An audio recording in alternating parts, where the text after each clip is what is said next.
Acesso aos números, lemos os números, lemos a lei e os livros e temos certeza que os dados estão de acordo com o Brasil precisa. Nós votamos não, queremos votar isso hoje ainda. Obrigado, presidente. Deputada Jandira.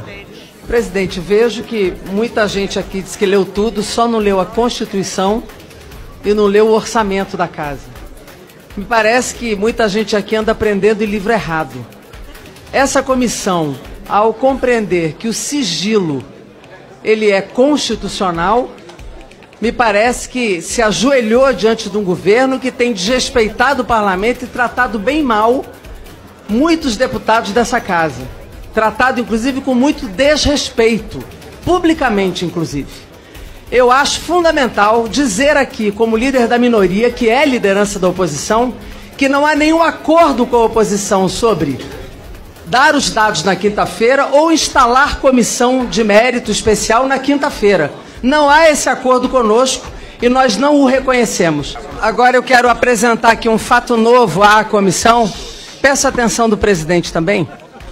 Tem aqui em mãos, presidente, o requerimento de número 1292, que nós acabamos de protocolar na casa. É bom que chegou o deputado presidente da Câmara, Rodrigo Maia, porque nós acabamos de protocolar na mesa da casa o requerimento 1292, cumprindo o artigo 114 da Constituição, que é um instrumento constitucional que exige que 1/5 do colegiado da casa, ou seja, 103 deputados, sustem a tramitação de matéria que não cumpra o artigo 113 da Constituição, ou seja, proposição legislativa que cria ou altere despesa obrigatória ou renúncia de receita, que deve ser acompanhada da estimativa do seu impacto orçamentário financeiro, segundo a emenda constitucional 95. O artigo 114 diz claramente: a tramitação da proposição elencada no caput do 59, ou seja, inclui emenda constitucional, quando acarretar aumento de despesa ou renúncia, será suspensa por até 20 dias, a requerimento de 1/5 dos membros da casa. Nós anunciamos isso mais cedo e conquistamos mais de 1/5 da casa na assinatura deste requerimento. Este requerimento não precisa de votação. Ele é um instrumento regimental que susta a tramitação com 1/5 da casa. Esse plenário é soberano. Aliás, não tem plenário soberano. Isso é um instrumento... a Constituição... O plenário não é soberano. Deputados, a palavra está assegurada, deputada Jandira Fegali. Eu estou no meu tempo de líder. Tem 5 minutos. O plenário é soberano. Aliás, não tem plenário soberano. Isso é um instrumento... a Constituição... O plenário não é soberano. Deputados, a palavra está assegurada, deputada Jandira Fegali. Eu estou no meu tempo de líder. Tem 5 minutos, líder Jandira. Vai longe, vai longe. Esse instrumento é assegurado pela Constituição. Foi protocolado na casa. Ele nos dá o direito de sustar a tramitação da matéria por 20 dias. Está na mesa da Câmara. Objetivamente, é bom lembrar que o deputado Alencar do PT levantou aqui na comissão, e Vossa Excelência acabou de responder a ele, que tinha que ser 1/5 do colegiado da casa. Então é exatamente isso que nós fizemos. 1/5 do colegiado da casa. Está na mesa da casa, está lá satisfeito o requerimento constitucional por uma exigência do artigo 114 da Casa, da Constituição brasileira. É bom dizer, presidente, que nós aqui estamos fazendo exatamente o requerimento baseado não apenas por um fato conjuntural do governo ter declarado o sigilo. Nós estamos tentando os dados há mais de 40 dias.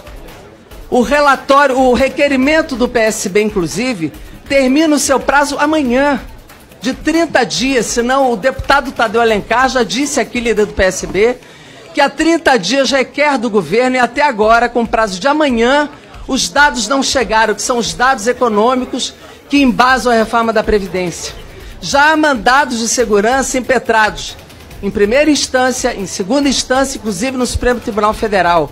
Nós, da liderança da minoria, que somos regimentalmente liderança da oposição, como também o deputado Molon, Já fizemos requerimento de informação e está impetrado mandado de segurança também.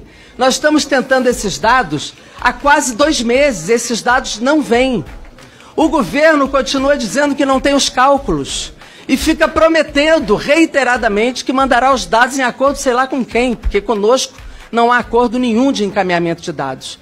Então nós usamos o instrumento regimental e constitucional que temos, que é o artigo 114 da Constituição, que foi criado inclusive pela emenda constitucional 95, que foi esta casa que votou, por quórum constitucional. A emenda constitucional 95 foi encaminhada pelo governo Michel Temer, não foi por nós, nem pelos nossos governos, porque há um teto constitucional da emenda 95 que estabeleceu esses parâmetros, tanto do artigo 113 quanto do artigo 114. Nós estamos usando os instrumentos dados pela emenda 95. Então esse requerimento deu entrada com mais de um quinto do colegiado da casa.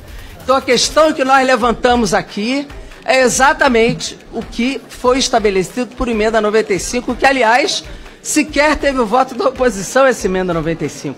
Então foi um instrumento trazido por um novo regime fiscal do governo Michel Temer. Então esse instrumento está na casa, ele não precisa ser votado nem no plenário da casa, nem no plenário da comissão. É um instrumento de efeito imediato, efeito suspensivo de tramitação por 20 dias para dar prazo ao governo para que ele encaminhe os dados, para que esta comissão não se amesquinhe, exerça o seu papel e a casa, após exercer o seu papel de fiscal, de análise concreta dos dados concretos do impacto orçamentário. É bom dizer que esse impacto não é só sobre o orçamento fiscal, é um impacto sobre a vida de 200 milhões de brasileiros, os aposentados atuais, porque se nós tivermos de fato o deslocamento dos atuais contribuintes para a capitalização, quem vai deixar de receber aposentadoria e pensão são os atuais aposentados e pensionistas. O custo dessa transição aqui ninguém sabe, nem o governo sabe. O custo para bancar o sistema atual também ninguém disse, ninguém sabe. Todo mundo que passar para o sistema de capitalização vai ter que bancar sozinho a sua aposentadoria. Nós estamos arrebentando e levando à indigência a grande maioria do povo brasileiro, é a pobreza dos mais pobres, dos idosos, das mulheres que já têm trabalho precarizado, não só dos trabalhadores rurais, mas dos urbanos, das mulheres principalmente, da população negra que está dentro da população mais pobre. Esses que são os privilegiados que o governo diz todos os dias que está combatendo. Nós precisamos dos cálculos atuariais, das projeções, dos microdados, como votar uma matéria dessa. Portanto, presidente, nós precisamos imediatamente, acaso precisa dar conhecimento imediato à Vossa Excelência, é uma obrigação ética regimental e nós temos que sustar a matéria por 20 dias, segundo a Constituição.